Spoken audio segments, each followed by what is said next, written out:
Hello, everybody. Welcome to the Product Marketing Show. I'm your host, Trish. Today with me, I have Connor Dube. Connor is an entrepreneur and founder of Dube Enterprise, podcast host for B2B mentors, and CMO at provencontent.com. He's been featured on multiple podcast platforms and has contributed course content to help colleges modernize their curriculum. Connor, welcome to the show. Thanks for having me, buddy. So, Connor, our first question is, how the hell you got into content marketing? So I got into content marketing naturally through entrepreneurship and started my first business at the age of 7, which, was an interesting story. We can dive into that further if you really want, but where content marketing kind of registered with me, when I was in college earning my marketing degree, I ended up doing door-to-door sales to pay my way through school and was eventually promoted in that company, managed and ran a marketing team, grew that to about $11 million in a year and a half. And, one thing I recognized, especially when I was doing door-to-door sales, especially when I was running this event team. So for example, I go to somebody's doorstep and they'd be like, man, and this is a window company, by the way. They're like, man, you guys are here again. Like, you were literally just here last week. And, I saw your commercial on TV earlier this morning and I got an e-flyer from you guys like last night. And there's this pamphlet left on my doorstep. And I went to the trade show the other day and I saw you guys there. And you know what? Actually, I realized I do need this. Let's talk. And, they end up buying $60,000, $100,000 worth of windows. So this light bulb goes off and I'm like, holy crap. Without having to sell this person, they saw us show up 5, 6, 20, 30 times. That impressed in their brain what they needed, why they needed it, what the value was. And, from there, I kind of naturally grew just this crazy interest about marketing, sales, business development. Now, my dad had this content marketing agency for 20, or at this point, it was like maybe 14 years. And they did newsletters for a lot of different, enterprise companies. I stepped in and I'm like, hey man, let's partner up. Let's grow this thing. Let's blow it up. Let's rebrand it and provide a more modernized approach so that other companies that sell business to business can experience that same omnipresence effect and that brand amplification and that presence that, I kind of witnessed in watching this company absolutely explode, go from like $5 million a year when I stepped in to over $100 million when I left, maybe 4 years after I had started there. And that is, in long form short, really how I kind of got into content marketing. Nice. And I think your take on content marketing also includes perspective of your father's new set of business, because it's not that marketing has changed a lot, but the way you communicate your messaging has changed a lot over these years. Absolutely. I mean, I always say content is currency in the world that we live in nowadays. The more valuable information, doing stuff like podcasts, now I know you, we have a relationship, putting valuable articles, videos, visual graphics, all that stuff. It's literally currency. And if you study any multi-billion-dollar company that's doing really well or a multi-million-dollar company that's doing really well, all of them across the board, across the spectrum, are very successful at content marketing. And content is everything. I mean, it comes in many different forms. I mean, technically, content marketing has been around since the beginning of time. If you think of cave drawings on walls, and everything, like, that is content marketing, because all marketing needs content. So content, it's currency. It's also context as to the value you provide, how you communicate, the stories you tell, why you're unique compared to any other potential company out in the market and why you're truly the go-to thought leader to trust, to learn from, and to do business with. I have an unusual question. So you would have seen a lot of people doing. You could never hit me with any too unusual question. Bring it. So you would have seen a lot of B2B brands doing content marketing. Where do you think they are all doing something wrong? Have you seen a pattern where they're doing something wrong and wish you could change that? Yeah, I mean, what you're doing wrong is really the key, right? Because ultimately, it's not about what you're doing right. What you're doing wrong is going to cost you more than what you're doing right at the end of the day. So number one comes down to mindset. So many company leadership, and I'm actually, I just spoke on stage a couple weeks ago, and this is really funny because I was like, wow, I literally just wrote these down the other day. But when it comes down to mindset, if you go into content marketing not believing that it's going to work and not understanding that it's not like other marketing initiatives where I put $5 in ad spend and I get maybe $10 back, that kills most people's success because they give up too early. Their leadership doesn't get buy-in, and they're not recognizing this whole dark, everyone's talking about this dark social. I mean, this is nothing new, but if I'm a prospect of yours and I get this constantly, someone reaches out to me and they're like, hey, Connor, I want to, get a quote from you or something like that. I've been watching you on LinkedIn for the past 2 years. I've listened to your podcast. I've attended some webinars you've done, so on and so forth. But this person, I've never seen them like anything I've done, anything I've posted. They've never commented on it, but they're watching. And so that's another major mistake is people get way too hung up in vanity metrics just because you have a lot of views. I know a lot of influencers who are broke and they don't make any money because all they're worried about is how many likes, how many comments, and how many views they get on their posts versus laser focusing on their target market, which is mistake number 2. You're not laser focused on a particular niche or vertical. You're just like throwing content out to everybody. It's like throwing a rock into the Grand Canyon and expecting it to make a splash versus you're throwing a rock into a small swimming pool. Where are you going to have a bigger impact? The swimming pool or Grand Canyon? So research, understanding truly who is your ideal client, customer, however you refer to them, what is the ideal persona? And where do they spend their time? Where do they research? Where are they self-educating themselves? Who do they trust, right? I know I work with a lot of companies that, sell to Fortune 50 companies, large, massive organizations, and they're trying to get the attention of a CIO, for example. Well, who does a CIO trust? They trust other CIOs. They trust their peers. They trust other experts in the industry. They don't really trust people who are trying to sell them something because everyone's trying to sell the CIO something nowadays. And so how can you tap into that with your content? I mean, you can interview your salespeople. You can interview your clients, your prospects. Are you doing this? Are you asking your customer success team, hey, what are some of the top questions that our clients are asking us after they've purchased something? And are you turning that into content? So, number 2, you're not doing the research. And number 3 is really, truly, more than anything, consistency. Because perfection paralysis stops everybody, even the top line marketers in the world. They put something out. It's better to get something out. Now, to take a step back, it's got to be valuable. But your video that you're posting on LinkedIn can be valuable, and it doesn't have to be movie studio quality. So consistency, and this isn't once a month. Like I talk to companies that are like, very old school, and they're very archaic in what they do. And they're like, yeah, I mean, we might need content like maybe once a month or something like that. Like that's good, right? Like, and I'm like, you're gonna fall into the noise of everything else out there, and you're barely gonna have enough impact.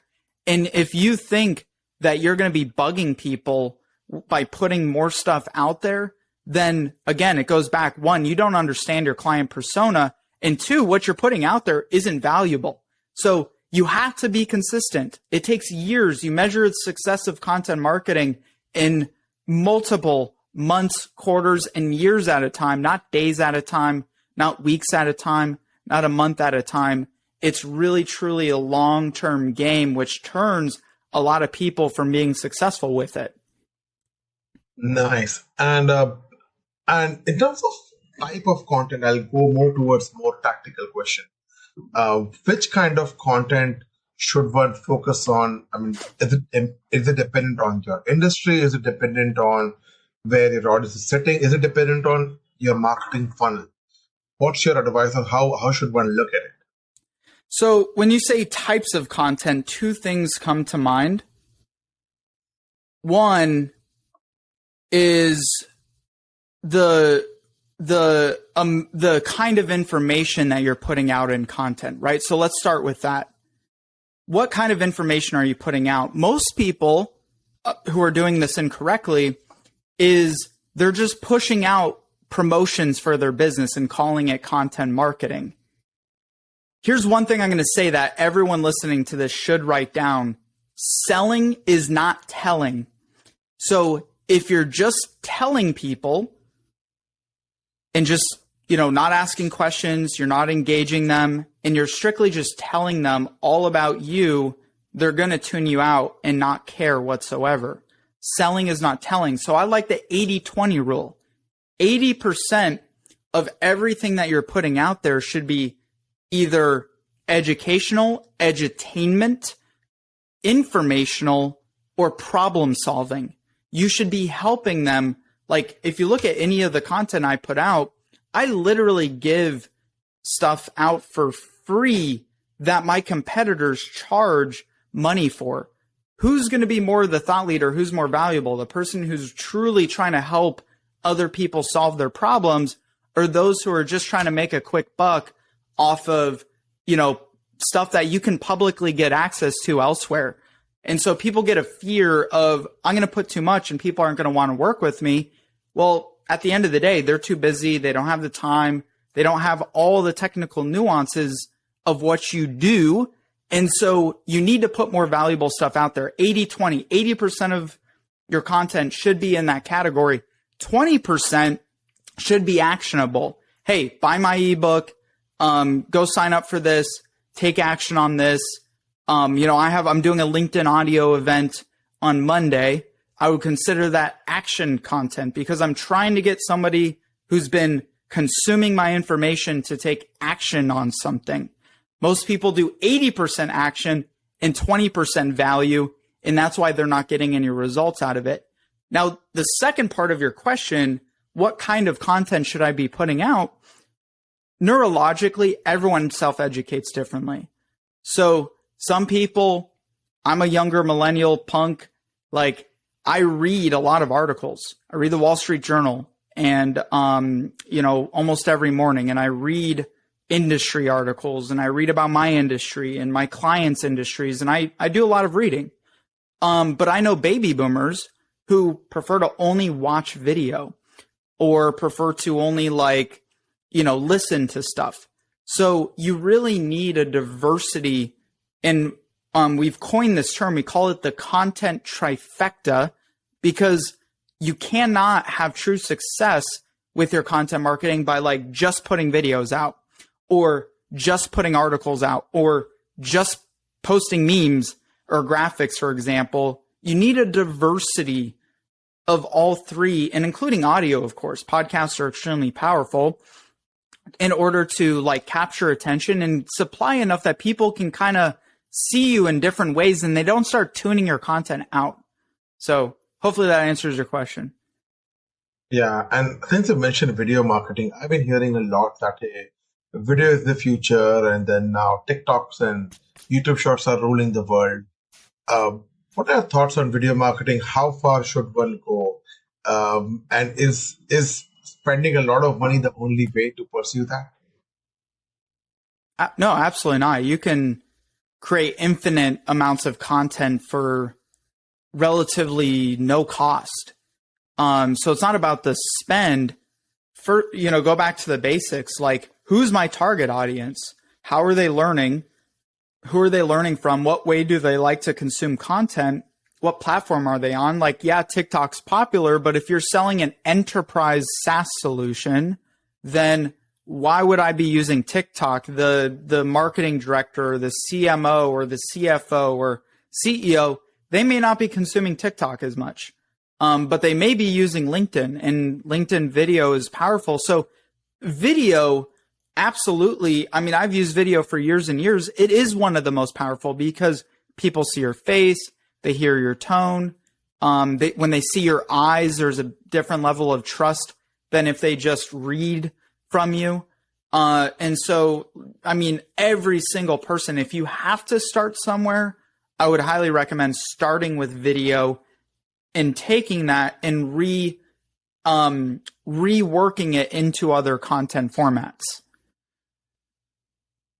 And I'll give you a great example of this. I mean, we're doing a podcast interview right now. I don't know if this is going to be recorded on video or if you guys just do the audio. It does. Just the audio or just or video and audio? Video and audio both. Video and audio. Perfect. So we've got this, however long we record for. Well, you can get 10, 15, 20, 30-second, minute-long clips, video clips, just from this interview alone, and be able to use that in all your different channels. If it is Instagram, TikTok, Twitter, LinkedIn, Facebook, you name it. YouTube Shorts are becoming very, very popular. So I think YouTube Shorts are becoming more aggressive. I can take the audio out of this, obviously use that for a podcast. I can create micro podcasts out of it. And I can take the audio and put it in a software like Otter.ai, for example. I can transcribe it, and then boom, I have a blog post from the thought leadership that came out of this interview and turn that into a media, put it in my newsletter. And with one simple action here, I created 100 pieces of content for almost $0 to do a podcast. Interesting. My next question is about the quantum of content. Now, on social media, especially on Twitter and LinkedIn, you see a lot of senior professionals are putting up content. Hey, this is my 10 things to do. This is a thread of 20 tweets, or this is a swipe file, or this is a carousel post. Now, what's your take on personal branding, and where do you see this headed in the future? Well, when you're talking, I mean, personal branding, whether you're selling B2B or I think you said most of your listeners, your audience, they sell business to business, right? Or do they sell SaaS solutions to consumer? Yeah. So, I mean, mostly B2B is, so, at the end of the day, B2B is still human to human. Your personal brand, if you can find one advocate in your company to build that personal brand around, it's a great gateway to your main company's brand. Now, this is where solopreneurs or smaller companies fall into a trap, is they overdo the personal brand and they end up becoming that brand, and they can never truly exit their company because their company is them and vice versa. So having both is really, really important, but people do business with people they know, they like, and they trust. And if I can turn myself into an influencer with my content, an influencer, because when you think personal brand, you think influencer, right? I mean, kind of one and the same. Influencer doesn't mean you have millions and millions of followers. I would much rather have a very engaged, focused following of 300, 400 very target accounts who are engaged, they're watching, they're learning, versus 500,000 random, folks who aren't even truly interested in like what I do, my business, and possibly transacting at some point in the future. So people get my opinion. You kind of ask like, what's my opinion on personal brands? Personal brands, they're overused sometimes in terms of like, I need to have a massive following to be a personal brand or to make my personal brand valuable. And the same principles apply to your company brand. You got to show up, you got to be consistent, you got to provide value, and you've got to put content out in multiple different formats. But the great thing too in leveraging personal branding, so me personally, I'm like the personal brand for our company. I get speaking engagements. Like I just spoke at a conference in Nashville last week at a video marketing event. Speaking regularly. I've been interviewed on probably over 100 podcasts just this year. And all of that has come from me really putting myself out there and putting my personal brand out there in a way that people resonate with, which leads into my company brand. And close this real quick. I have one last question if you have some time. Bring it on, man. Bring it on. So content marketing, like how the media channels are going through a lot of changes. Content marketing also seems to be going through a lot of changes. People are no longer relying on SEO. A lot of software companies are buying media companies. Where do you see content marketing going through in the future? Well, as funny as it is, there's still a lot of late adopters with content marketing. Like you and I, we both live and eat and sleep and breathe in this world. But there's still a lot of people and companies who are so behind time. So I think eventually they'll catch up. And I think we'll be even further along in terms of like, if we're talking super future, I believe there's going to be virtual reality form of content marketing and creating experiences for people as a form of content marketing versus, just kind of static 2D form of content that I publish onto social media. There's going to be an interactive experience involved with it. That's where I truly see like the early adopters going in the future of this heading. But at that point also, I still think we're 3-4 years away from really almost everyone truly adopting the effects of content marketing. And there's a lot of people who have been doing it, but they're still very much behind times in terms of what works. Let me add one thing. Let me add one quick thing onto that too, because I think this is really important.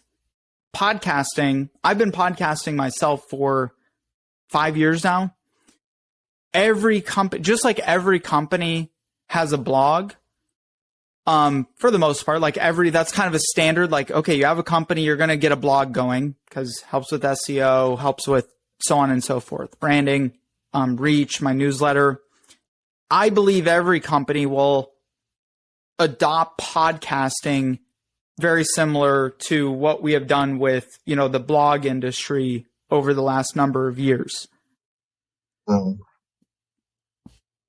And probably from those podcast piece of content, like how you said, you could repurpose it into multiple formats. So it's not, you got to create your content again and again and again. Yeah, 100%. I mean, having to try to come up with new ideas is really difficult. I think that's where a lot of people get stuck. And I get asked this question, like, I see how much content you put out, Connor. Like, how do I come up with, where do you come up with all of these ideas? And I'm like, I just ask questions. Like I ask my clients questions. I ask prospects questions. I learn what problems they're having, what they're interested in. In one single topic, I can create 100 pieces of content from one single topic through a podcast even a solo podcast, if I record it and take those steps that I talked about, then it becomes an incredibly powerful tool, and it cuts back on the amount of struggles that you have in just trying to get stuff out there. It gives you a really good base to work with. Alrighty, Connor, thank you so much for taking your time and helping us out. Really appreciate it. Pleasure is all mine, my friend. Thanks for having me. Thank you. If our viewers or listeners would want to connect with you, what's the best way to connect with you? Yeah, best way, definitely check out our B2B Mentors podcast. That's on all your favorite podcast apps. B2B is in business to business or brains to brains. And we interview a lot of very high level chief marketing officers on that podcast. I have the CEO of recruiter.com. I've had business celebrities, the founder of Priceline.com, ubid.com, booking.com. And so, if you like the very, technical world of B2B marketing and you're looking for some mentors in that world, definitely check out B2B Mentors. Got it. Thank you so much. Have a Thank you, man. day. Okay, you too, buddy. Appreciate it. See ya.